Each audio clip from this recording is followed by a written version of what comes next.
జనరల్గా సరదాగా easy going ఏదో లవ్ స్టోరీలు కొంచెం మ్యూజిక్ స్ట్రెంత్ వేసుకుని ఏదో కొంచెం డ్యాన్స్ స్ట్రెంత్ ఎలాగా మీరు వేసుకుంటారు, అలా ఏదో సరదా లైట్ కొట్టేద్దామని కాకుండా ఇంత మెచ్యూర్డ్ క్యారెక్టరు మీరు యాక్సెప్ట్ చేయడానికి రీజన్ ఏంటి? ఎప్పటి నుంచైనా మీలో మనసులో ఎప్పటి నుంచైనా ఉందా ఇలాంటిది ఏదైనా చెయ్యాలని ఉండేదా మీకు? ఇందులో రెండు విషయాలు.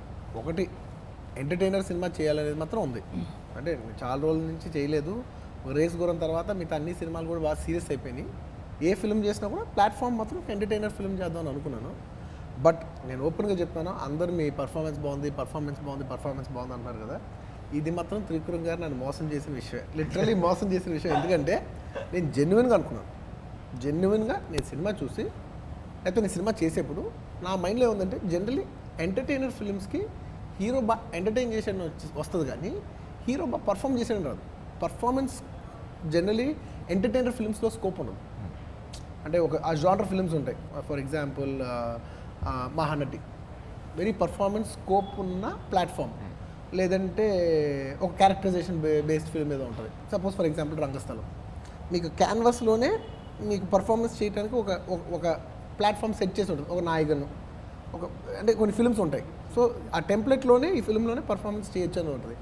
జనరలీ ఎంటర్టైనర్ ఫిల్మ్స్లో పర్ఫార్మెన్స్ ఈజ్ ఓన్లీ హీరో బాగా ఎంటర్టైన్ చేశాడు అంటారు, కానీ పర్ఫామ్ చేసాడు అనేది రాదు. ఉన్న ఎనర్జెటిక్ సైడ్ బాగా చేశాడు, ఎనర్జెటిక్గా చేశాడు, ఎంటర్టైన్ చేశాడు, డ్యాన్సులు ఫైట్లు బాగున్నాయి, బాగా కామెడీ వచ్చింది, ఇవన్నీ వస్తాయి. కానీ పర్ఫార్మెన్స్ బాగుంటుంది అని ఈ జానర్లో రాదు. అది నాకు తెలియకుండా ఆయన తీశారు.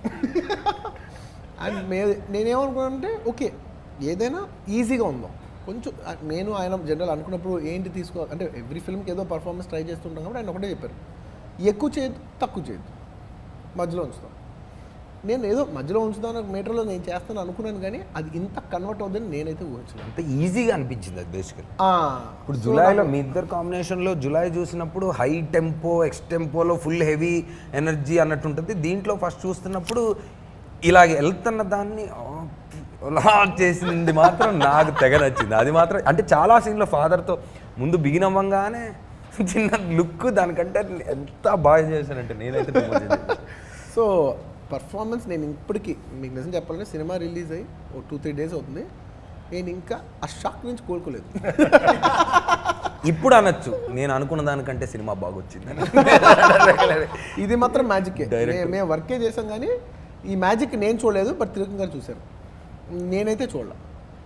ఏంటి సార్ దీని గురించి ఏంటి సార్ అంటే, ప్రతి ఆర్టిస్ట్ సారీ సార్, నాకు చాలామంది హీరోలు ఫోన్ చేశారు, చాలా డైరెక్టర్లు ఫోన్ చేశారు, టెక్నీషియన్ ఫోన్ చేశారు, అందరూ ఒకటే మాట, ఈ జానర్లో ఇలా చేయొచ్చా అనే మాట.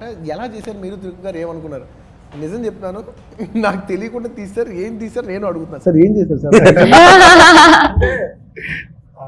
ఒక 2 years బ్యాక్, అంటే బిఫోర్ స్టార్టింగ్ దిస్ ఫిల్మ్, అంటే అప్పుడు ఆయన ఇంకా నా పేరు స్టూడియో చేస్తున్నారు, నేను అరవింద్ సమేత ఇంకా కథ చేస్తుంటేమోనే మన ఇద్దరు కలిసి మాట్లాడుకోవడం మీకు గుర్తుంటే, నాకు కమర్షియల్స్ ఫార్మాట్ నుంచి ఇప్పుడు ప్రస్తుతం బాలీవుడ్లో రాజ్ కుమార్ రావు కానీ, లేదంటే రాజ్ కుమార్ రావు కూడా స్త్రీ అనే సినిమా చేశాడు, అందులో కూడా అతనికి ఎడ్జ్ చేస్తాడు. సో అంటే అతను సీరియస్ పర్ఫార్మర్, కానీ కామెడీ కూడా ఉంటుంది, బట్ బాగా పర్ఫార్మ్ చేసేది అనిపిస్తుంది. అంటే అలాంటి ఒక లైన్ పట్టడం చాలా కష్టం కదా అని ఒక డిస్కషన్ బండి గారు నా దగ్గర లేవనెట్టారు. ఇతరులు నాకు అనిపించింది, సరే వాళ్ళు వీళ్ళు చేయడానికి మనం ఎందుకు చేయకూడదు అనిపించింది. వాళ్ళ సినిమాని వీళ్ళ సినిమాని మనం ఎందుకు రిఫరెన్స్ కింద పెట్టుకోవాలి, why can't we make a film like. ఇది నేను ఆయనకి చెప్పలేను నిజంగా. నేను దీన్ని ఒక ఛాలెంజ్గా తీసుకున్నాను.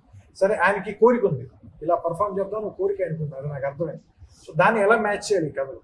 సో ఎప్పుడైతే కథ ఓకే అయిపోయింది, సీన్స్ అన్ని రాసేసుకున్నాం, డైలాగ్ కూడా వచ్చాయి, షూటింగ్ ఫస్ట్ స్టార్ట్ చేసిన మన ఆఫీస్ సీన్స్తోనూ ఫైట్ సీన్స్తో. సో ఫస్ట్ మీతోనే మొదలైంది. అలాగే ఇద్దరితో మొదలైనప్పుడే ఒక రియల్ టైం రెగ్యులర్గా ఉండే ఒక మీటర్ కాకుండా ఒక రియల్ టైం మీటర్ ఫస్ట్ 2-3 daysలోనే పట్టడానికి ట్రై చేసాం.